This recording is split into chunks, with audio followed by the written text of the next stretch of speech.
Welcome back, folks. Oh, great, it's fixing to start raining again. All right, well, hey, cool. I got a new project lined out that I really wanting to get started on, been wanting to get started on for a while. Tell you a little history about this this bike before I show it to you. It's an old school bike. A very good race buddy of mine.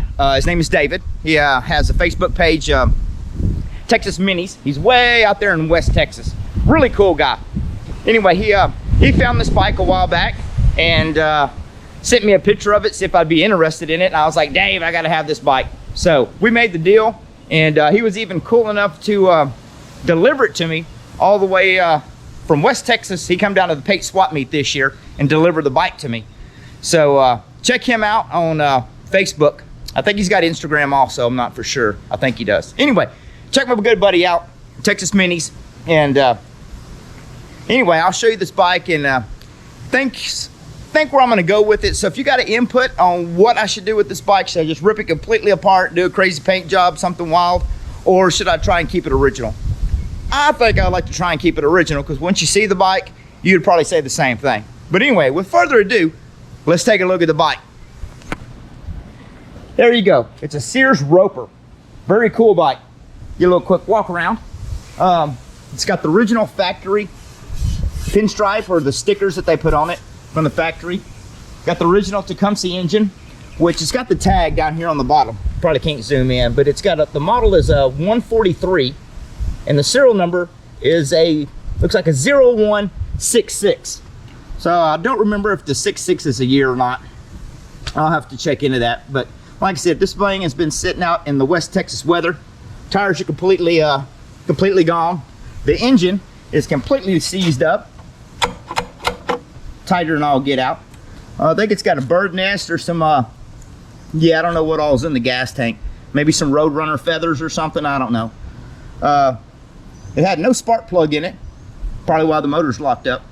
But anyway, when I got it, I blew all the West Texas sand out of the spark plug hole and sprayed a bunch of PB Blaster down in it. That's what's pouring all over the ground, to try and maybe see if I could seize it up. The muffler's got a big, huge rust hole right here in the bottom. Rust pouring out of it. It's kind of sad because I like to keep the factory muffler on it, or this muffler. I don't know if it's factory or not, but anyway, one shock works, one's kind of froze up, but it's got all the original stickers on it. Got the chain guard, even got the kickstand, scrub brake, got the original sticker down here. Sears Roebuck and Company, USA. Got grease all over it, but got the original, almost all of the original plate on it. From the looks of it, I would say this is probably the motor that came on it, because some of the other Ropers I have all had HS35s or HS40s, 4 horses, 3.5s. The bars are straight. Got a little road rash right there, but they'll clean up. Got the sticker on the front, which is almost all there. So I'm thinking about with this bike here, just giving it a good bath, see if I can get the motor unfroze, and maybe put a different, I have another Roper seat. I'm not for sure if it fits this model, because the model I have has the gas tank. I'll have to look into that, but I'm thinking we could just put a new set of tires on it, new chain, probably a clutch. Throttle cable's froze up. Get us a throttle cable.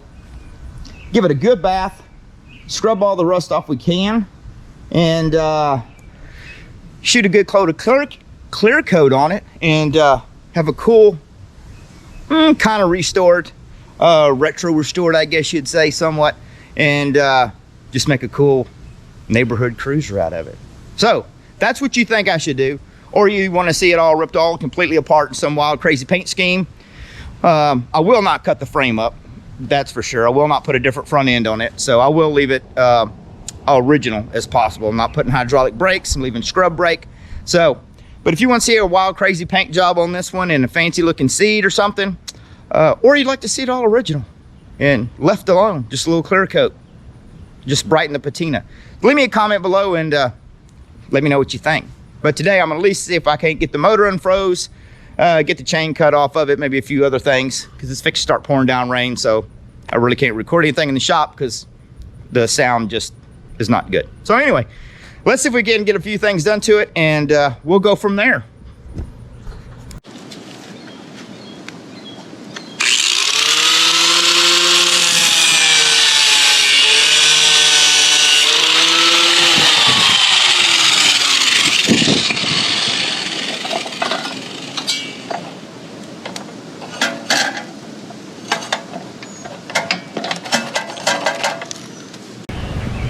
right, let's see what's underneath this clutch guard here.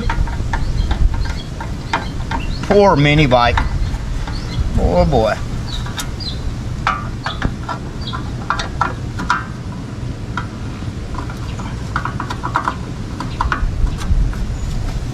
That foot peg actually is in still good shape. Normally these are all bent or either cut. Somebody done welded a piece of rebar or something on it for a foot peg because they got ripped off. Scrub brake is still on and the aluminum pad looks like to be in good shape. Need a spring on it. I think this is a little bent. We can straighten that. Man, I really want to ride this thing. A little on the rusty side. Well, that's a goofy looking clutch. You ever seen a clutch that looked like that? Probably not stick my finger in there. It's probably a spider or a scorpion since it comes from West Texas. Huh. What kind of clutch this is? That's kind of goofy. I don't see no lettering or stamped on it. Huh. Wonder how well it comes off. We'll have to take that off and get the chain out of here. I think we're about scratching it. Yeah, I think this chain has seen its better days. We'll see how easy this clutch comes off. I'm trying to hurry. It's fixed to start pouring down rain again.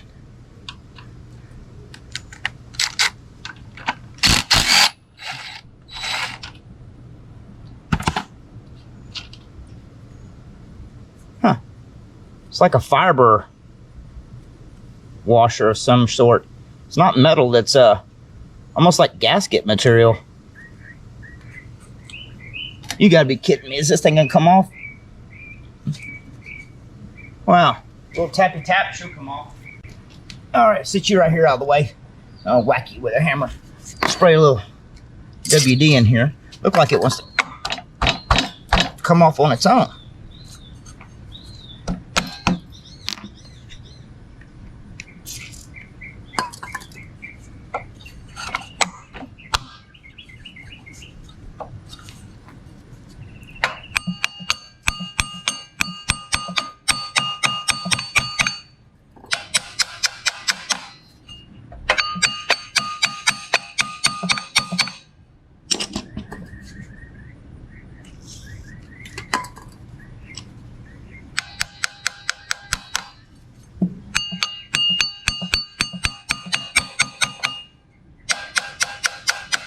It's trying. Might be able to salvage this clutch, maybe.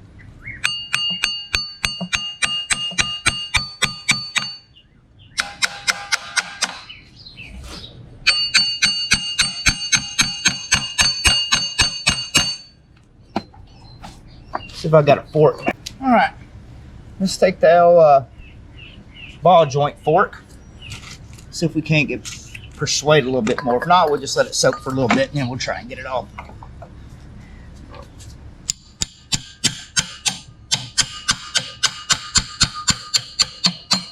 Look at that. That's a crazy looking clutch. It's got two small springs in it. Anybody ever seen a clutch look like that? It's got just two small springs. And the shoes are the, yeah, I'd say the shoes are like made out of what brake material is, like your brake linings on your brake pads or whatever on your car or truck. Instead of being like a metal shoe like in a Max Torque, that's what that's made out of. It's not actually metal, it's whatever your brake shoe stuff is, pads are called. Huh. So we get the keyway.